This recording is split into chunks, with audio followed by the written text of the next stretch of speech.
There was a sister who said, you know, my husband comes from work and he's on his phone. He speaks to me perhaps for a few minutes in the day. He's on his phone and he just doesn't get off the phone. He brings it to the table, he takes it to the toilet, and he does everything, just his phone.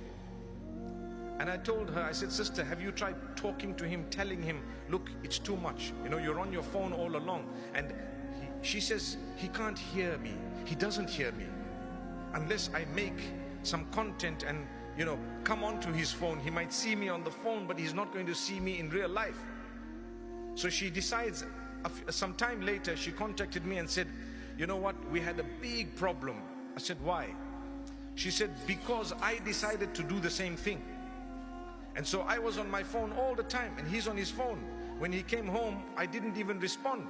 And then when he started saying, why are you on your phone all the time? I told him, all along you've been on your phone and you expected me to ignore it. I'm on my phone just now because I want to prove something to you, and here you are exploding. Don't you understand?